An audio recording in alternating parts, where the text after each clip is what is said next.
Good morning. Good morning. I'm actually going live a little bit earlier today because I've got so many things that I am scheduled to do. Let's see if I can get everything live. So give me just a second.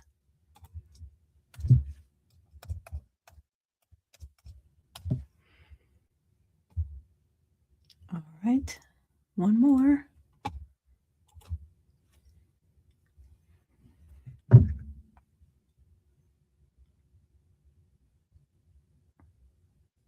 All right. I believe I'm live. Let me check one more thing and just make sure. Give me just a second.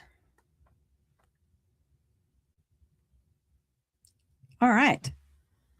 Perfect. Like I said, I'm going live just a little bit early this morning because I've got so many things to do today, and I've been ready for about 30 minutes trying to spend some time doing things. And I thought, I'm just going to go ahead and go live. And so here we are. And as you get here, make sure you say hello and let me know you're here. And if you're watching the replay, put hashtag replay because I'd love to know that you come and you watch later. So let's get started. I'm not good with money.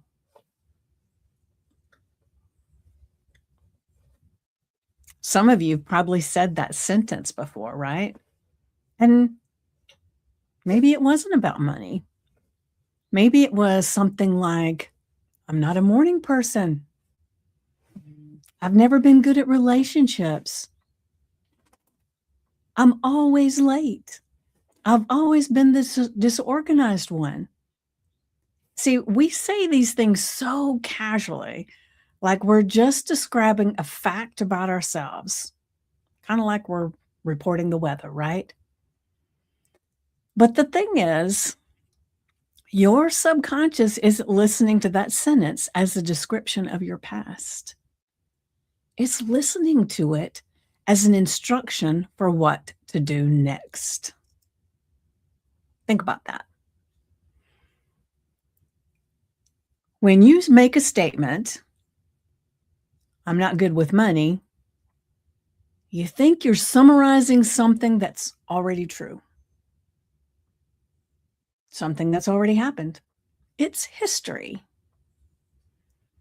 But your subconscious, in its brilliance, doesn't file that away. It doesn't even hear past tense. Remember, your subconscious doesn't know the difference between truth and fiction. It takes everything you say as fact, just like you do when you're a little child. And it hears present tense, ongoing identity. It makes this, you make this statement, whatever it may be, and it thinks, this is who I am. Not, this is who I've been, but who I am right now and who I'll keep being unless something changes. You see, that's the trap. Noticing you have the belief isn't the actual work. Noticing that it's actually a directive, that's the work. Because once your subconscious accepts this is who I am is true, it starts, now get this, it starts organizing your decisions, your habits, your blind spots, even your opportunities you don't see, to keep them consistent with that identity. That's a lot, right? And one of the things that comes to me as I'm talking about this is how, when we're children, a lot of things are said about us from parents, from other teachers, and different things, right? And some of them are sarcasm, but children, just like your subconscious mind, doesn't understand sarcasm. It takes it as truth that that's how things are. So let's say someone has 3 children. One of them seems to get up early in the morning and want to do a lot of stuff. One of them wants to sleep in. One of them likes to play sports. So they begin to be labeled not out of meanness or anything, but just as that's the way it is, right? The thing is that that may not really be who they are. It's just something that they're doing, and then you label it, and that becomes them. I know I have a friend who is always late, but that's also what they say. I'm always late. And at some point, you have to think it becomes a decision, right? But really, it's like we adopt what people have said about us. Like girls especially have been told for years. Now, it may not be this way now. I'm not in school, so I couldn't tell you. But for years, girls were told they weren't good at math. They weren't good at science. But they can be. But the thing is that when we believe those things, it changes how we treat people. I remember there was a study done, and I can't remember exactly when or where. I apologize for that. But with this study, let me check and see if I got a comment up here. All right. With this study, they took students and put them in these classrooms, and they told one teacher that all the students in her classroom were gifted, and that she should really challenge them and everything. And then another teacher, they put the students in there, and they were told that these students were a little bit slower than the others. And in actuality, it was the opposite. They put the gifted students in the slow part, and then they put the ones that they didn't think were gifted into the one that said that they were gifted. I hope that made sense. It did in my head. The thing is that the teachers treated them as the people told them. So these gifted students who really weren't the gifted ones excelled at a level that they had never done, where the ones that were actually gifted but were in the not gifted group stayed about the same or a little bit less. They didn't really get any more brilliant than they were before. And so not only is it what we believe about ourselves, but what we're telling people we are by our beliefs, right? Because everything is built, our subconscious is built to keep us consistent with our identity. And the thing is, you're not broken because you're bad with money. You're bad with money because at some point you decided that sentence was true about you. And your subconscious has been faithfully executing it ever since. So I'd love to know. Share it in the comments. What's a sentence you say about yourself all the time? That's important. And the thing is that I challenge you to do today is notice every time you say something about yourself. Like I've always said, the words I am are the most powerful words that you can utter because you're claiming whatever comes after it. So, what are you claiming?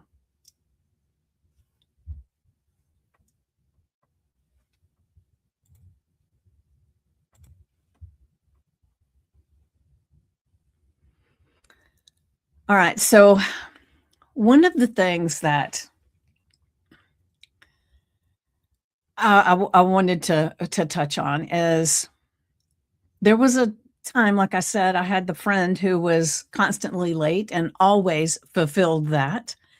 And then there are others, like I've had clients that would be talking about how they'd always been heavy. And it didn't matter. And I was struggling with that myself for many, many years. it felt like every time I took 3 steps forward, I'd take 10 steps back, and I would just go back and forth, and I just could not seem to get a handle on it. And I finally got to a point where I said, "I've either gotta get happy with being fat, or I've got to figure out a way to make it different and do something about it tremendously," right? Make it lasting change. I didn't want this temporary thing. I'd been doing that my whole life. And that's when I decided I needed to become a health coach, then a life coach, a transformational coach. And then it was like I needed something more to really get the things that I was learning for me to even be more long lasting. And that's when I became a hypnotist, because I started recognizing how easy it was to fall back into old behaviors. Because when you're doing things on the conscious level, you can only have this much willpower for so long. And then you got to do something else, right? So that's what I love about hypnosis. It goes underneath all that conscious thought and into the subconscious mind and actually makes changes about who you think you are. I talk about a lot of the when you go to make a lifestyle change, for instance. Let's say, how what people do at the beginning of the year, right? It's they're finally going to get their business going, they're going to get their health in line, they're going to start moving more, they're going to start, right? They're going to start, they're going to start, they're going to start. And they do start. It just doesn't last long, because you can only push yourself like that for a length of time.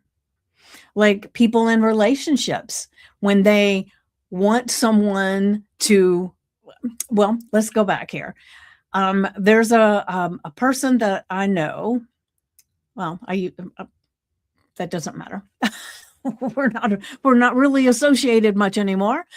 But the thing is that she would get into these relationships with people, and they were always really great in the beginning. And then suddenly they weren't. And a lot of that was her belief about herself, right? And then the other person's belief about themselves. And they were both consciously trying to be something else. And that's only going to work for so long. At some point, you got to be yourself. But that's the beauty of subconscious work, is that it changes who you are, so that you become a person who not only looks like things are working on the outside, but they're working on the inside too. So, because we want it to change what this order of what you're saying is doing. So let's say someone who has said, "I'm not good with money" for years, who then hit a windfall. They won the lottery, right? We talk about this a lot. 90% of the lottery winners broke within 1 to 4 years, worse off than they were before. Now, why would that be? Because most of the time we all think, well, if I had this kind of money, things would be simpler. I would be able to do all the things that I want to do. But if you haven't taken care of this subconscious stuff underneath, you're going to self-sabotage. You're going to give it away too fast. You're going to feel intense anxiety about what to do with the money until it's gone. That's what happens to lottery winners. The subconscious is putting them back to where their identity is, because that's what it's always protecting, who you think you are.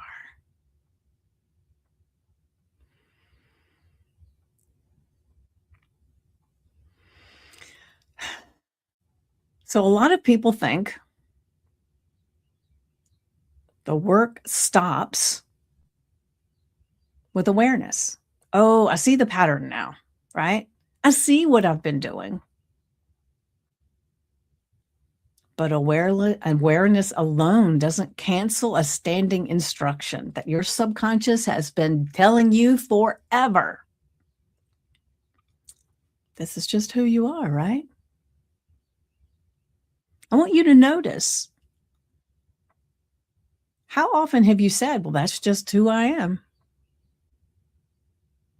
I mean, I've said it too, right?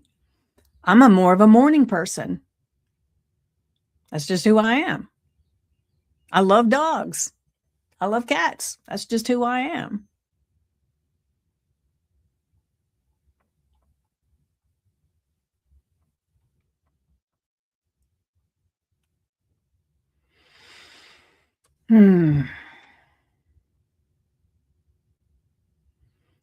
So, noticing the sentence, this is just who you are, doesn't erase decades of reinforcement. Like what I shared the other day, if I were to say to you, Mary had a, you know what comes next. Your brain just filled it in. Mary had a little lamb, right? Now you didn't consciously say, I'm going to do the next part. It's automatic. It has been inundated in us and ingrained in us since we were little kids. Mary had a little lamb.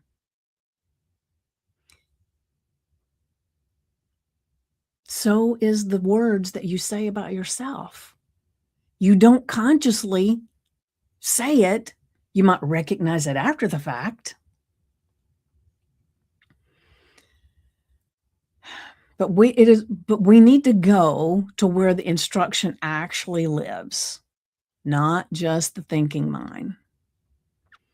That underneath layer that's been running the program the whole time.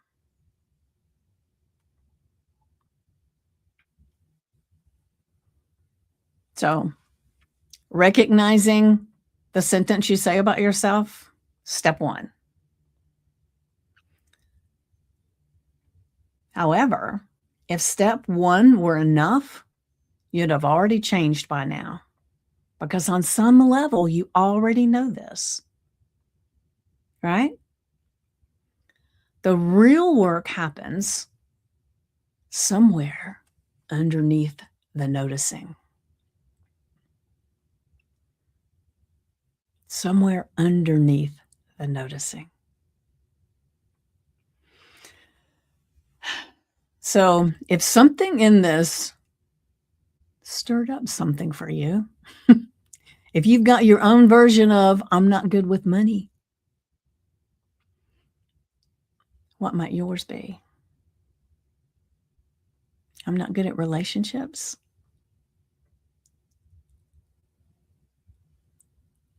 I'm not a morning person.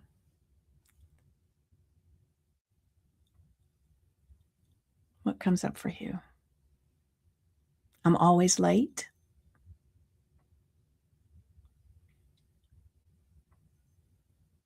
What's yours?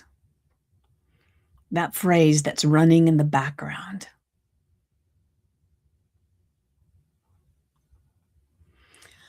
I want to give you a place to actually do something with it, okay? Not just think about it. So I put together a 15-minute guided hypnosis called Finding Solid Ground, and it's built exactly for this. Deeper relaxation, releasing what's underneath the belief, and starting to plant something new in its place. It's not a full program, okay? It's not a big commitment either. It's just a real next step if you want one. And I'm actually going to have it in Wednesday's newsletter. It's $17 and it's yours to keep and come back to whenever you need it.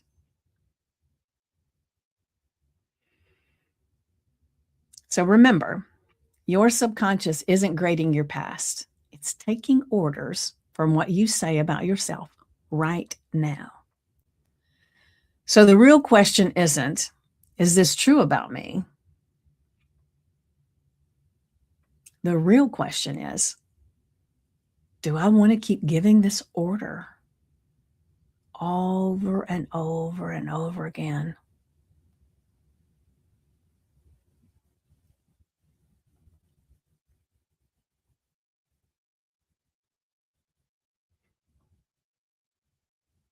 What do you want?